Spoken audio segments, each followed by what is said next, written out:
ayaw niyong nakikita kaming nasasaktan or what.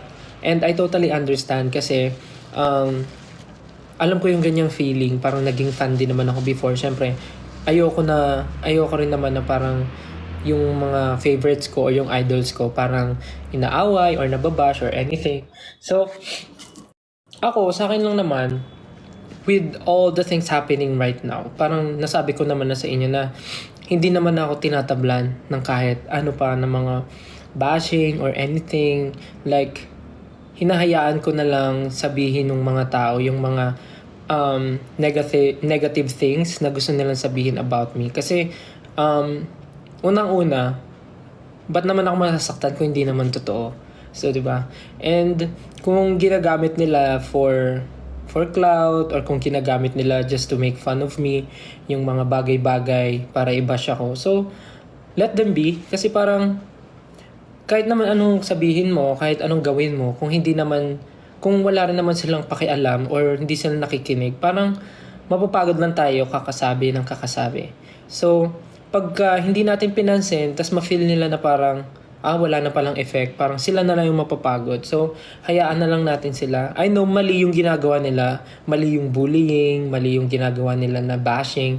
Pero kasi, parang tayo lang yung mapapagod pag paulit-ulit natin sinasaway, pag paulit-ulit tayo sumasagot sa kanila on social media, parang tayo lang yung napagod and mas nanalo pa sila kasi yun yung goal nila asarin ka, goal nila yung parang magalit ka, goal nila is mag-react kayo sa mga post nila. So yung platform nila is talagang mabibigyan ng, alam mo yun, mabibigyan ng clout. So parang yung mga ganong klaseng bagay dapat din nyo na pinapansin or ignore nyo na lang. Kasi pagka nag-open ako ng Facebook, talaga nakikita ko, especially yung picture nga na kumakalat, yung ginagamit talaga ng lahat to make fun of me, yung parang picture ko nung parang pre-debut ba namin yun o debut namin na photo. Ginagamit nila sa kahit saan, sa mga memes, sa mga kung ano-anong bagay, kino-compare nila sa ibang mga artists, ibang P-pop idols, tapos parang sinasabi nila maasim, gano'n-gano'n. And hindi ako nasasaktan kasi parang unang-una sa lahat, proud ako dun sa photo na yon. Though, hindi lang sa makeup. Hindi, joke lang. I mean, proud ako dun sa picture na yon kasi kahit anong gawin natin, part pa rin siya ng past ko. And proud ako dun kasi yun yung reason bakit ako nandito ngayon. Merong ganong klaseng style, kaya merong style na ganito ngayon. So parang for me, pag nakikita ko yung photo na yon, I feel proud and I feel happy sa kung ano ako ngayon. Pero syempre, as a normal human being, hindi maaalis yung parang kirot na or parang inis na mararamdaman ko kasi nga ginagawang katatawanan yung photo ko. Pero pag iniisip ko, parang ano ba yung goal ng tao na gumamit ng photo ko? Bakit niya pinost yun? Tapos parang pag naisip ko, sino ba tong tao na to na nagpo-post ng photo ko? Ano na ba yung natulong niya sa buhay ko? Pagka naisip ko yun, parang nawawala yung inis, nawawala yung galit. Kasi parang hindi ko naman ibababa yung level ko dun sa taong nag-post na yun para gantihan pa siya. So parang hayaan ko na lang kung sumaya siya dahil sa ginawa niya, edi thankful ako. At least ako yung reason ba't siya masaya. Hindi na ako bababa sa level niya na parang papatulan ko pa siya or parang hindi na ako bababa sa level niya na parang gaganti ako, ibibigay ko yung same energy na ginawa niya sa akin. So parang hayaan ko na lang kasi kahit ano namang gawin ko, ako talaga yung nasa photo and ulitin ko, I feel proud every time na nakikita ko yung photo na yun. Kasi that's me before. And that's me nung mga panahon na gusto kong maabot yung dreams na meron ako ngayon. So parang hindi ko mabubura yung photo na yun dahil part siya ng past ko. And I feel proud on that photo kasi ako yun. And yun yung isa sa naging inspiration ko para pagpatuloy ko kung ano yung gusto ko pang gawin until now. So, but yung mga fans, yung 18, I totally understand yung mga nararamdaman nyo kasi you want to pagtanggol kami, parang gusto nyo na mawala yung mga bashing. Unang-una sa lahat, yung bashing and yung mga bullies, hindi talaga natin sila maaalis dito sa mundo dahil ano talaga sila. Ayoko sabihin dahil alam nating masama yung ginagawa nila and kampo na talaga sila.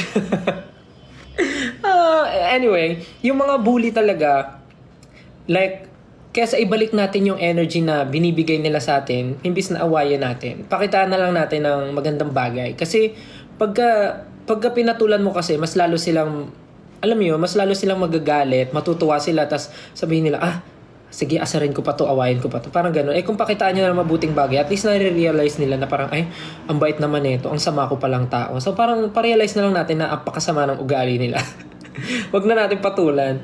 And yung mga ganong klaseng bagay, alam naman natin na, alam mo yun, parang, kahit anong gawin natin kasi, kung yun talaga yung goal nila and meron silang goal na hilahin ka pababa, wala tayong magagawa. So, ang kailangan na lang natin gawin, pakita sa kanila na ginagawa natin yung best natin para umangat tayo sa buhay. So, kung hilahin nila tayo pataas, mapagod sila kakahila sa atin.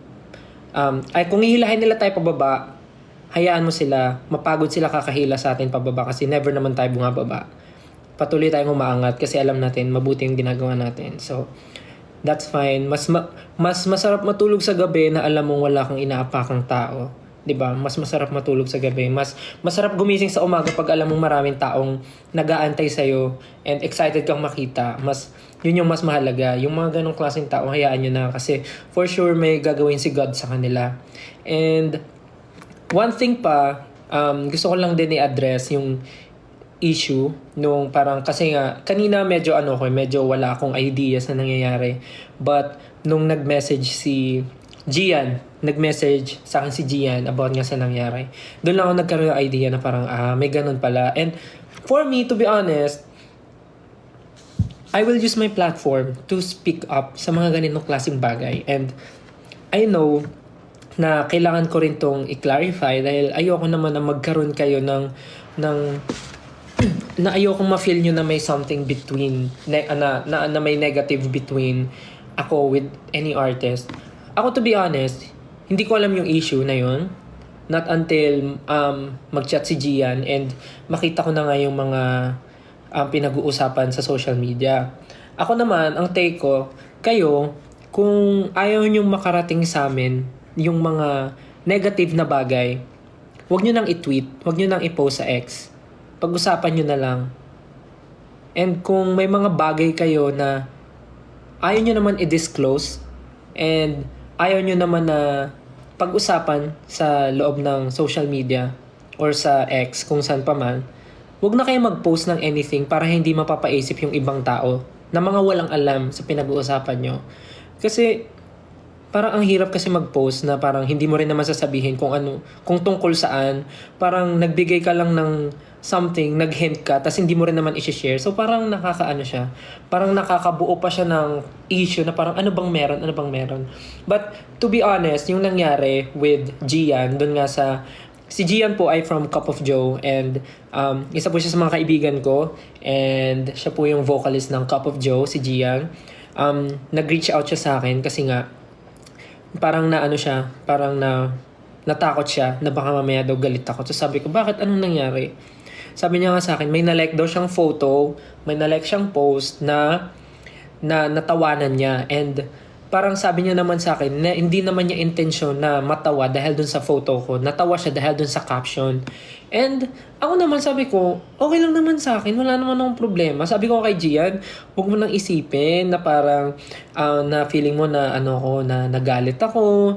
Huwag mo isipin na nainis ako sa'yo. Kasi okay lang naman, wala naman akong problema. Kasi nandyan na yan yung photo na yan, kalat na. And hindi ko naman na makokontrol yung mga taong makakakita at mga magpo-post nun. Pero ang concern pala ni Gian kasi is yung mga taong nagme-message sa kanya na tinatawag na siya sa kung anong mga bagay. Ang ayoko lang kasi, yung pagdating sa dulo, yung parang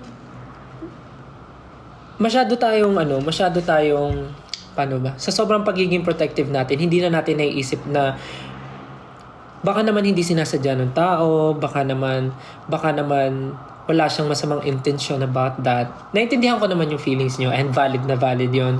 Gusto niyo lang akong protektahan, ayaw niyo akong masaktan. But bago tayo magbitaw ng masamang salita sa ibang tao, isipin muna natin kung ano yung reason kung bakit nangyari yon, ano yung goal ng tao, parang inisip niya ba talaga yun to hurt me or parang hindi niya, sinadya niya ba talaga yun? Parang ganun. So parang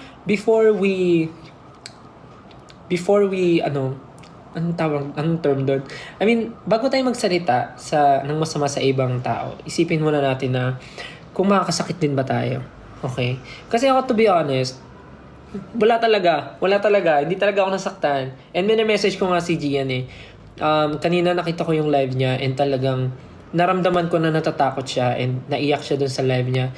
Message ko kagad siya na parang huwag niya na isipin masyado, huwag na siya umiyak, sana okay lang siya.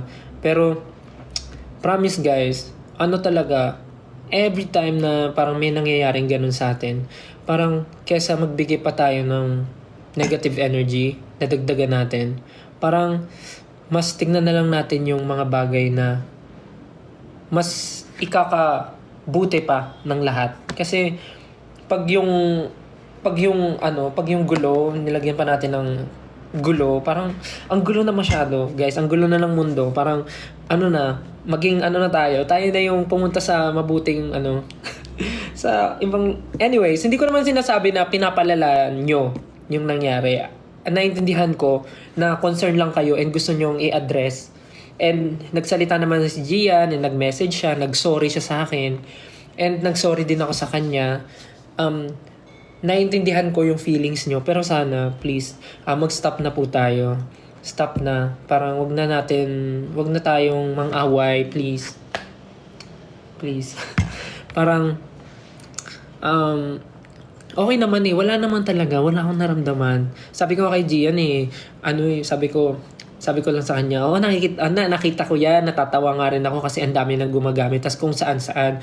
Aminado ako na, masakit. May kirot sa akin pagka ginagamit yung photo na yun. Pero, tulad nga na sinabi ko guys, kahit anong gawin ko, part yun ng buhay ko and part yun ng past ko. And, ako yung nasa picture, so parang, walang magagawa, ako yun. So, tawanan nila kung gusto nila, okay lang sa akin. Kasi kahit ako naman tinatawanan ko yung photo na yun eh.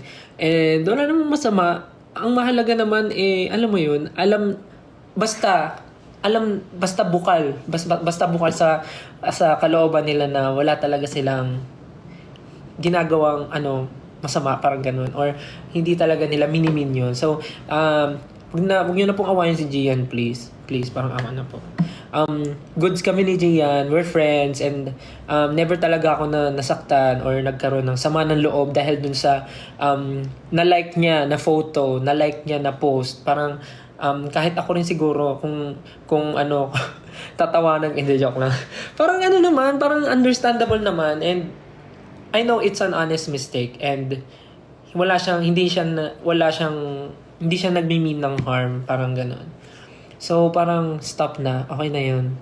Na-explain naman niya na yung side niya, and I totally understand din yung pinanggagalingan niyo. So, okay na. Please. Yun lang naman yung gusto kong sabihin. And, ayun, yung sa mga patuloy na bashing ngayon, kasi ang dami ko rin nababasa eh. Like, pati yung show na The Voice, parang nadadamay na. Pati yung pagiging coach namin ni Pablo, parang nadadamay na rin. So, parang, hanggat pumapatol kasi tayo, hahanap sila ng butas na parang mababato pa sa atin. So, kahit halata na natin na, alam niyo yun, na sinasadya nila na humanap ng butas, huwag yan napansinin. Huwag na natin bigyan ng platform pa. Kasi, parang ikinatutuwa pa nila yan pag pinapansin natin sila. So, parang fulfilling yan sa feelings nila pagka napansin natin sila and feeling nila valid, ayan, sobrang dinadamdam natin yung sinasabi nila. So yun, tingnan nyo, pag hindi nyo pinapansin yan, magsasawa rin yan mga yan. So yun lang naman, parang ang main lesson is manahimik. Ang main lesson dito ay kalmahan mo. At minsan, bitawan mo ang cellphone mo, mag-enjoy ka sa buhay mo. Parang ganun. Kasi naintindihan ko naman guys, nag-enjoy kayo sa fangirling, excited kayo makakuha ng updates from us, and parang excited kayo sa mga releases namin. But, I know rin naman na meron tayong buhay outside, SB19, outside social media, and may mga personal tayong buhay at lahat tayo ay may goals. So, parang alam ko naman na may time na kailangan nyo rin ng oras sa sarili nyo. So, pag may mga ganong time na parang, for example, hindi mo na talaga kaya, yung feeling mo papatol ka na, yun na siguro yung time para bitawan mo yung phone mo at mag-enjoy ka, pumunta ka sa mall, mag-grocery ka, maghugas ka ng plato, magwalis ka, mag-mop ka, maglaro ka sa labas, may paglaro ka sa friends mo, gano'n. So, yun lang naman. Iwas na kayo sa patol. Kasi, ngayon, di ba, alam nyo naman na every time na pumapatol kayo, minsan, parang, diba? So, parang kung ayaw nyong mabalik sa inyo yung sisi, huwag tayo pumatol, diba?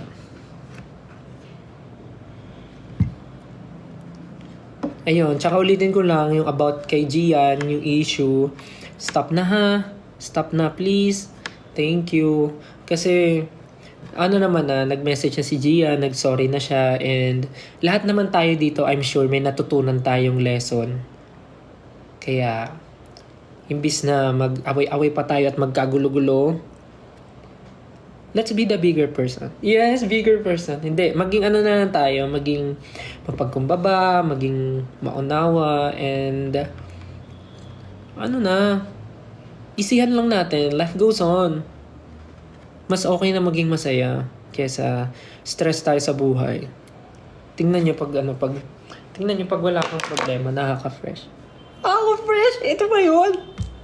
Anyways, yun lang naman yung gusto kong sabihin kasi ayoko naman na lumala pa yung mga bagay-bagay. Siyempre dito sa industry, maliit lang naman to eh. Kami-kami lang yung magkikita. So ayoko naman na magkaroon ng awkward feeling or beef. Beef! Ayaw mo ng pork? Hindi, anyways. Yun lang naman. Ayoko naman kasi ng ganong feeling. Kahit naman sa inyo ayoko naman na may may tampungan. Kasi pag may tampungan tayo, hindi ko kayo papauwiin sa bahay. It's a minute. Joke lang.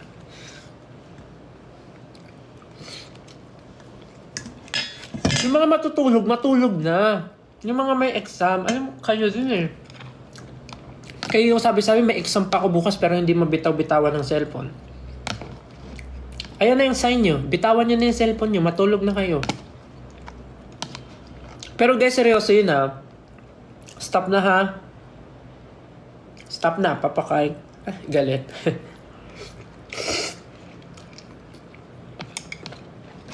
Sayaan nyo yung mga basher. Hayaan nyo sila mapagod ka kadut-dut ng cellphone.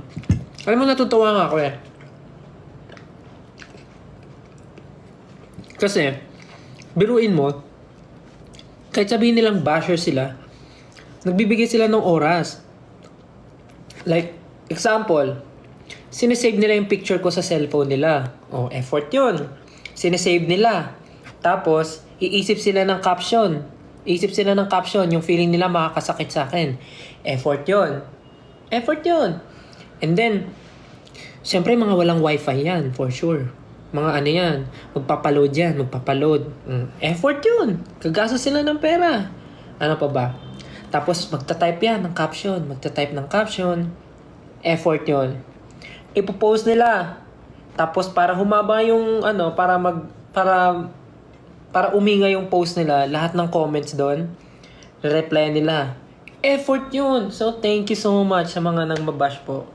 Napaka-effort nyo po.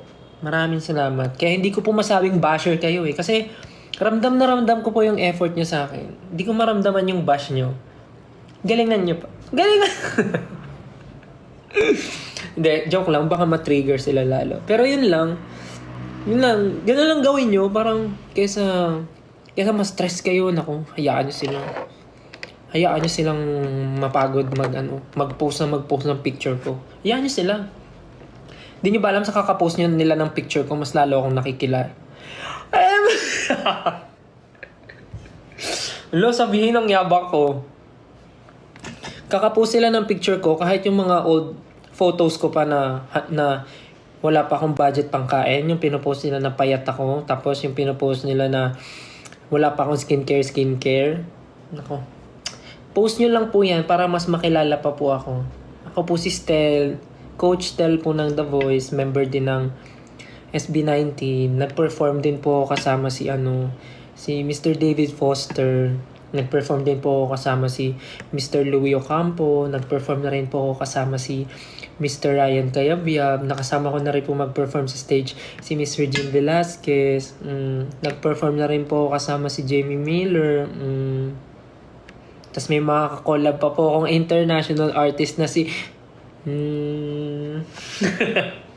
Yabang. Pero yun guys, ganun lang. Ano lang, mas hanapin natin yung positive side, yung brighter side ng everything. Siyempre, kaya naman nila ginagawa yan kasi success. Joke lang! Alam mo, ang yabang ko na, no?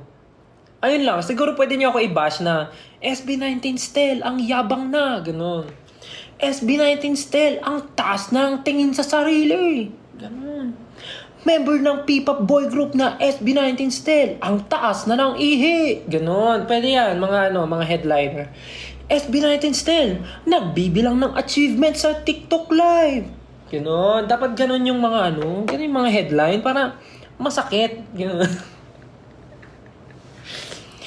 SB19 still, pinurga ang mga basher. Pinurga.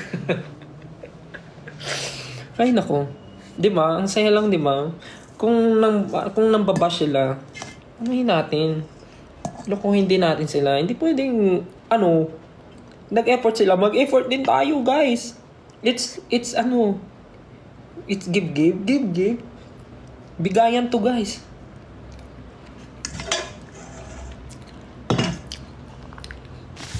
Ay, pero seryoso dinadaan ko lang sa joke, pero sana nagigets niyo yung gusto kong sabihin, yung lesson na, okay. Ayun, give and take. Hindi give. Ano ba yan? Ayan, i-bash niyo ako dyan. SB19 still. Ay, may tumasik. SB19 still. Kinulang ng bokabularyo. Ganun. Ganyan ang mga bash. Hindi yung still, nagparetoke. Ganun. Napakaluma. Wala bang bago? Still, retokado ang ilong. O tapos, walang bago.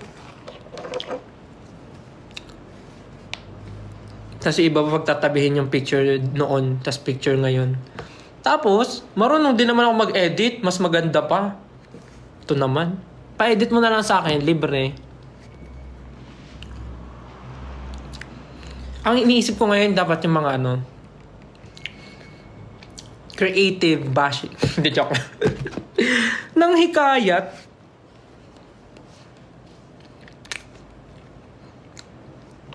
Basta yun guys, sana nagigets nyo yung point ng sinasabi ko. Dinadaan ko lang siya sa joke, pero naintindihan ko naman. Alam ko na naintindihan nyo. SB19 still. Hindi marunong mag-English. O ano naman? Magaling ka. Ba't mo ko inaaway? Inaaway?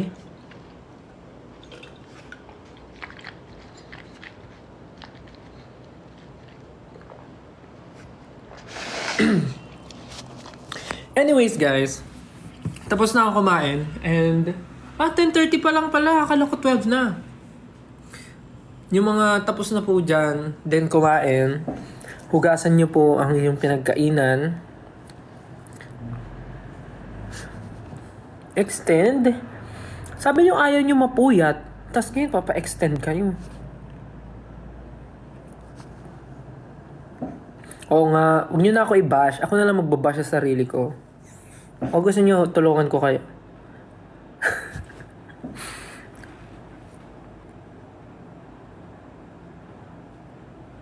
Hindi na guys, kasi pag nag-extend ako, aabutin na naman tayo ng 1:00, 2:00. So dahil tapos na ako kumain, I think that's it guys. Busog ako. Excuse me, sorry. Kailangan ko nang maghugas ng mga pinagkainan ko dahil ako ay mag-skincare pa, maglalagay pa ako ng sheet mask. Bukas po, ako ay may trabaho. Kaya sana kayo ay kumilos din para sa ikakaunlad ng inyong pagkatao at ng inyong pamilya. Huwag po tayong maging tamad, okay?